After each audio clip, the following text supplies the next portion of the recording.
नमस्कार, जनतंत्र टीवी देख रहा मेरे साथ मैं हूं शंकर दत्त पंत। खबरों की शुरुआत करते हैं। बड़ी खबर इस वक्त चंडीगढ़ से आ रही है, जहां पर सीएम कैप्टन अमरिंदर सिंह ने एक बड़ा फैसला लिया है। पंजाब स्टेट पावर कॉर्पोरेशन को आदेश दिए हैं। निजी कंपनियों के पक्षपाती सभी पीपीए रद्द करने के आदेश दिए गए हैं। आपको बताएं कि अकाली बीजेपी सरकार में ये पीपीए हुए थे और पीपीए के मुद्दे पर पंजाब में लगातार सियासत भी हो रही थी और अब खबर यह आ रही है कि निजी कंपनियों के पक्षपाती सभी पीपीए रद्द करने के जो आदेश हैं वो दे दिए गए हैं। तो एक बड़ा ये फैसला मुख्यमंत्री की तरफ से लिया गया है। पंजाब स्टेट पावर कॉर्पोरेशन को ये आदेश दिए गए हैं कि निजी कंपनियों के पक्षपाती सभी पीपीए जो हैं उनको रद्द किया जाए, क्योंकि अकाली बीजेपी की जब सरकार थी उसमें पीपीए उसी वक्त हुए थे और इसी मुद्दे को लेकर कई बार हमने देखा कि सियासत लगातार पंजाब में देखी गई थी और अब मुख्यमंत्री की तरफ से ये एक बड़ा फैसला।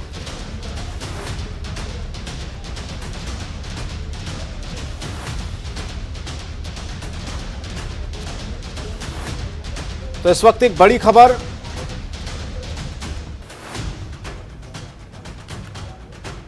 चंडीगढ़ से, जहां पर अमरिंदर सिंह ने एक बड़ा फैसला लिया। ओपी शर्मा हमारे संवाददाता इस खबर पर फोनलाइन पर जुड़ रहे हैं।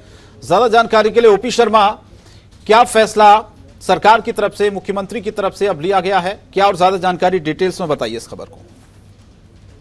देखिए संतोष, अभी पिछला जो गर्मी का सीजन गया था इसके दौरान जो है पंजाब में जो है धान की बिजाई होनी, तो इसके दौरान प्रदेश में बिजली की भारी कमी चल गई थी। कई thermal plant, Talwandi Sabo thermal plant जो हैं वो भी फेल हो गया। तो इसके अलावा जितने भी अनुबंध किए थे वो कहीं ना कहीं पर्याप्त मात्रा में बिजली नहीं दे रहे थे। इसके बाद प्रदेश में सियासत जो है वो गर्म हो गई थी। तो उसके बाद कहीं ना कहीं सरकार के ऊपर दबाव था कि 2007 में अकाली भारतीय जनता पार्टी गठबंधन में किए गए ये करीबन 135 के आसपास के समझौते हैं जिनको निरस्त करने की मांग की गई, क्योंकि जब ये जो कंपनियां हैं जब समझौते के तहत प्रदेश में बिजली की उपलब्ध नहीं करवाई जा कर सकती तो इनके साथ समझौते का जो है वो कोई औचित्य नहीं बनता। तो ऐसे में पंजाब के मुख्यमंत्री कैप्टन अमरिंदर सिंह ने आज जो है एक आदेश जारी किया जिसमें पिछले सभी करीबन 135 जो समझौते 2007 के आसपास ये हुए थे इन सभी समझौतों की समीक्षा की जाए और या फिर इनको रद्द करने के आज जो है आदेश अधिकारियों को दे दिए। अब देखो बिजली विभाग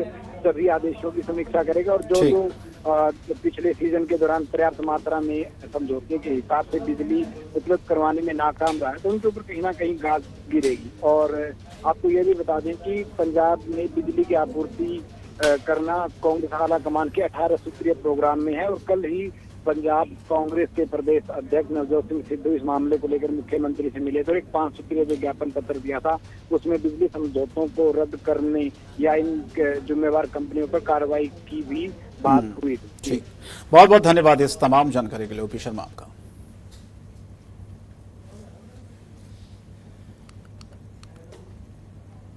और आगे बढ़ते हैं, एक और बड़ी खबर आपको बता दें। इस वक्त पंजाब के सीएम कैप्टन अमरिंदर सिंह ने प्रधानमंत्री मोदी को एक पत्र लिखा है। करतारपुर कॉरिडोर को फिर से खोलने की मांग की गई है। इस पत्र में कोरोना केसों में अब जो कमी आई है उसके बाद मुख्यमंत्री ने कहा कि जो कॉरिडोर है उसे खोलना चाहिए। सरकार श्रद्धालुओं को लेकर जो नियम है उन नियमों को बनाए, उन नियमों का पालन ही होगा। तो कोरोना की वजह से मार्च 2020 में करतारपुर कॉरिडोर जैसे बंद किया गया था, लेकिन अब सरकार की तरफ से कहा जा रहा है कि उसे खोलना चाहिए। बाकायदा मुख्यमंत्री ने प्रधानमंत्री को इस बाबत एक पत्र भी लिखा है, कहा कि कोरोना केस कम हुए इसीलिए अब इसे खोल देना चाहिए।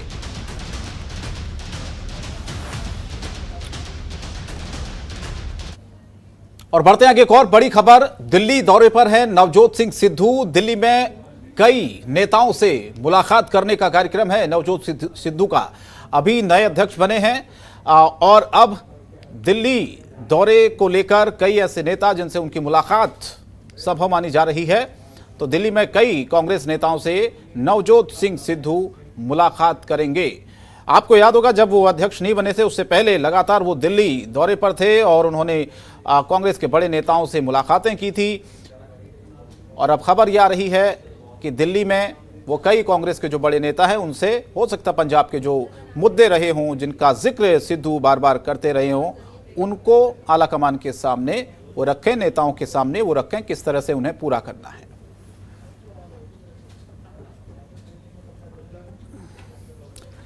तो दिल्ली दौरे पर हैं नवजोत सिंह सिद्धू। पंजाब कांग्रेस के अध्यक्ष के तौर पर उन्होंने जब कार्यभार संभाला उसके बाद ये दौरा अब दिल्ली का है और कहा जा रहा है कि कई ऐसे नेता जिनसे वो मुलाकात दिल्ली में करेंगे, कांग्रेस के सीनियर लीडर से।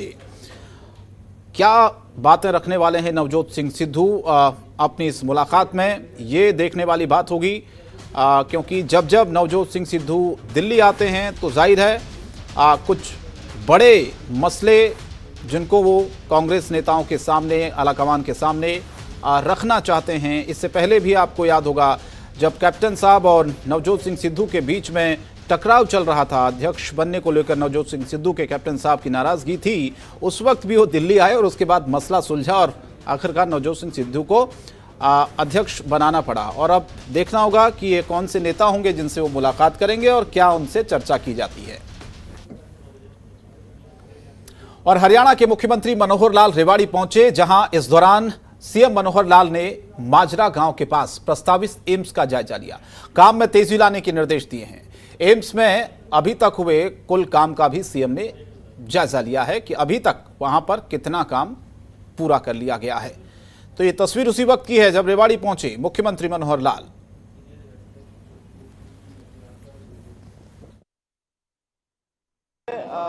आज मैंने बहुत समय के बाद कार्यकर्ता सम्मेलन में रेवाड़ी आया हूं। इससे पहले मैं नारनौल भी गया था और पिछले दिनों में पार्टी के कार्यक्रमों के माध्यम से, चाहे हमारी वो जिला बैठकें हुई, बाद में मंडलों की हमारी बैठकें हुई हैं, भरपूर एक उत्साह आपने देखा कि 1000 के लगभग संख्या यहाँ भी थी और ऐसे ही 1200 संख्या नारनौल में भी थी। तो सब कार्यकर्ताओं में उत्साह है। हमने विकास के बातों के बारे में इनसे जो बातचीत की है, हमारे यहाँ जो विकास के कार्य चल रहे हैं वो भी सब गिनाए हैं।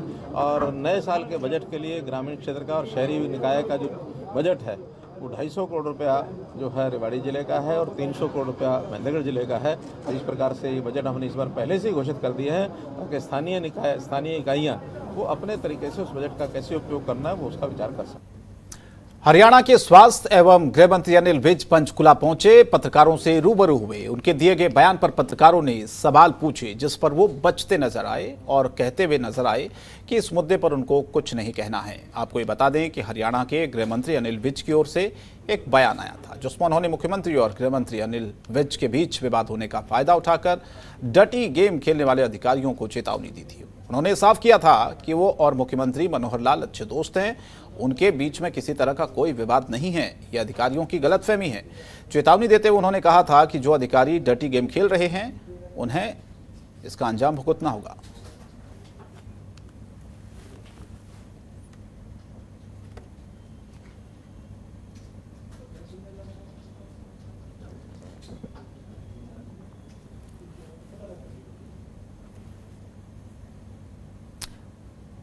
तो अनिल विज ने एक तरह से चेतावनी दी है उन अधिकारियों को जो एक तरह से ये एक भ्रम, ये संदेश फैलाने की कोशिश कर रहे हैं कि मुख्यमंत्री और उनके बीच में कुछ तल्खियां हैं। पत्रकारों से जब वो रूबरू हुए उसी दौरान उन्होंने ये बातें कही।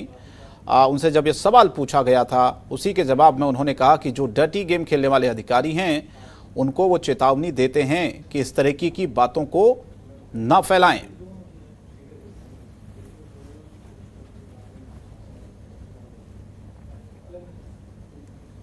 और हरियाणा विधानसभा अध्यक्ष ज्ञानचंद गुप्ता पंचकुला के सेक्टर 12 पहुंचे, जहां पर सार्थक मॉडल संस्कृति सीनियर सेकेंडरी स्कूल में 90 लाख रुपए की लागत से बनाए गए ब्लॉक का उद्घाटन हुआ।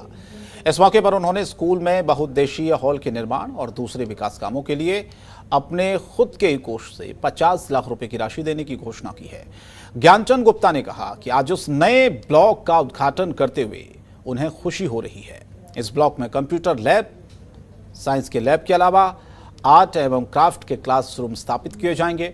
उन्होंने कहा कि सुविधाओं से सार्थक स्कूल के विद्यार्थियों को अच्छी शिक्षा प्रदान करने में सहायता भी मिलेगी और बच्चे राज्य स्तर पर स्कूल का नाम रोशन करेंगे। उन्होंने कहा कि सार्थक स्कूल जिला पंचकुला का गौरव है और विद्यार्थियों को अच्छी शिक्षा दिलाना ही उनका मकसद है।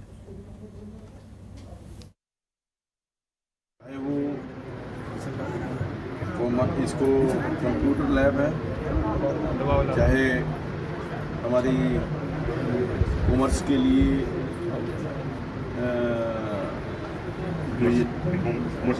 कॉमर्स लैब है और इसके आर्ट एंड कल्चर लैब है। ये 3 बड़ी लैब्स का उद्घाटन हुआ है और लगभग 1 करोड़ रुपए की लागत से यहाँ 4 नए कमरे जो हैं, जो रूम्स हैं, बड़े रूम्स लैब्स के, वो बनाए गए हैं। आज इस कार्यक्रम में आकर के मुझे बड़ी खुशी हुई है, क्योंकि ये जो हमारा सार्थक स्कूल है आज जिला का सबसे बड़ा, चाहे वो सरकारी स्कूल है चाहे वो गैर सरकारी स्कूल है, संख्या की दृष्टि से सबसे बड़ा स्कूल है।